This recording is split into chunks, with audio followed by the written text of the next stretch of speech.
ইরানের সঙ্গে টানা ১২ দিনের যুদ্ধের পর ইসরায়েল বর্তমানে অস্ত্র ও গোলাবারুদের ঘাটতির মুখে পড়েছে। মার্কিন সংবাদমাধ্যম এনবিসি নিউজ এক প্রতিবেদনে এই তথ্য জানিয়েছে। মার্কিন প্রশাসনের অজ্ঞাতনামা ২ কর্মকর্তার বরাত দিয়ে প্রতিবেদনটিতে বলা হয়, ইসরায়েলের অস্ত্র ভাণ্ডারে গুরুত্বপূর্ণ সরঞ্জাম ও গোলাবারুদের সংকট দেখা দিয়েছে। এছাড়া আরও ৩ কর্মকর্তার বরাত দিয়ে ওই প্রতিবেদনে বলা হয়, ইসরায়েল এখন গুরুত্বপূর্ণ কিছু অস্ত্রে বিশেষভাবে কমতি অনুভব করছে। এমন সময় এই তথ্য সামনে এলো যখন ইসরায়েল ও ইরানের মধ্যে যুদ্ধবিরতি কার্যকর হয়েছে। কাতারের সহায়তায় যুদ্ধবিরতির মধ্যস্থতা করেন যুক্তরাষ্ট্রের প্রেসিডেন্ট ডোনাল্ড ট্রাম্প। যদিও এটি এখনও নাজুক অবস্থায় রয়েছে, তবে ইসরায়েল তাদের অস্ত্র ঘাটতির ব্যাপারে আনুষ্ঠানিক কোনো মন্তব্য করেনি। এদিকে এই ১২ দিনে বারবার সাইরেনের শব্দে আশ্রয়কেন্দ্রে ছুটতে হয়েছে ইসরায়েলিদের। জীবনের ভয়ে লাখ লাখ ইসরায়েলি দেশ ত্যাগ করেছে। প্রমিস ল্যান্ডের ধর্মীয় আবেগ তাদের ইসরায়েলে আটকে রাখতে পারেনি। তবে ঠিক কত সংখ্যক ইসরায়েলি দেশ ছেড়ে গেছে তা সুনির্দিষ্টভাবে জানা কঠিন, কারণ জায়ানবাদী সরকার সব তথ্য প্রকাশ করছে না। সোশ্যাল মিডিয়া এবং কিছু গণমাধ্যমে প্রকাশিত তথ্য থেকে বোঝা যায় বিপুল সংখ্যক ইসরায়েলি দেশ ছাড়ছে। এমন দাবিও করা হয়েছে, ইসরায়েলি জনসংখ্যার প্রায় অর্ধেকই দেশ ছেড়ে যাচ্ছে। বিশেষ করে যারা দ্বৈত নাগরিক, তারা কেউই এখন ইসরায়েলে থাকাকে নিরাপদ মনে করছেন না। ইরানের সঙ্গে ঘটে যাওয়া সংঘাতে ইসরায়েল জুড়ে ক্ষয়ক্ষতির পরিমাণ কতটা ভয়াবহ তা তেমনভাবে সামনে আসেনি, কারণ ইসরায়েলের সরকার ক্ষয়ক্ষতির তথ্য প্রকাশে নিষেধাজ্ঞা আরোপ করে রেখেছিল। তবে দখলদার দেশটিতে যে ব্যাপক ক্ষয়ক্ষতি হয়েছে সেটি অনেকটাই অনুধাবন করা যায় সম্প্রতি সামনে আসা ইসরায়েলিদের ক্ষতিপূরণ চাওয়ার তথ্যের ভিত্তিতে।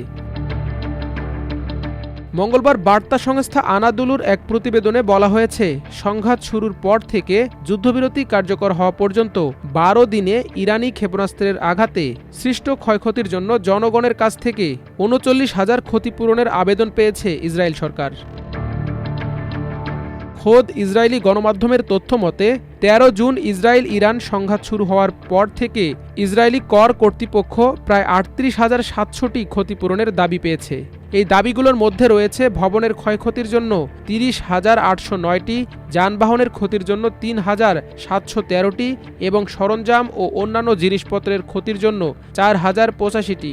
অনুমান করা হচ্ছে ইরানের ক্ষেপণাস্ত্র হামলায় বহু ভবন ক্ষতিগ্রস্ত হয়েছে, কিন্তু এখন পর্যন্ত সবগুলোর ক্ষতিপূরণ দাবি করে আবেদন জমা পড়েনি। ইতোমধ্যে ইসরায়েলি ওয়েবসাইট বেহাদ্রেই হারেদিম জানিয়েছে, শুধুমাত্র মধ্য ইসরায়েলের তেল আবিবে ২৪,৯৩২টিরও বেশি আবেদন জমা পড়েছে এবং দক্ষিণাঞ্চলীয় শহর আসকেলনে জমা পড়েছে ১০,৭৯৩টি আবেদন। তবে প্রত্যাশিত ক্ষতিপূরণের আর্থিক পরিমাণ কত হতে পারে সে বিষয়ে বিস্তারিত জানা যায়নি। মূলত তেহরান পারমাণবিক বোমা তৈরির দ্বার প্রান্তে রয়েছে এমন অভিযোগে গত ১৩ জুন ইরানের সামরিক ও পারমাণবিক স্থাপনা লক্ষ্য করে বিমান হামলা শুরু করে ইসরায়েল। তবে সেই অভিযোগ দৃঢ়ভাবে অস্বীকার করে ইরান।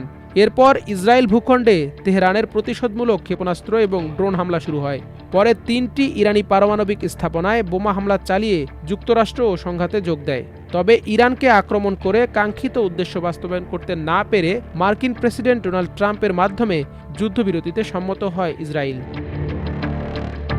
বিশ্লেষকরা বলছেন, ইরানের সাথে যুদ্ধে জড়িয়ে ইসরায়েল তার লক্ষ্য অর্জন তো করতে পারেনি, উল্টো নেতানিয়াহু সরকার দেশটির অভ্যন্তরে নানামুখী সংকটে পড়েছে। এর ফলাফল হতে পারে সুদূরপ্রসারী ও ভয়াবহ।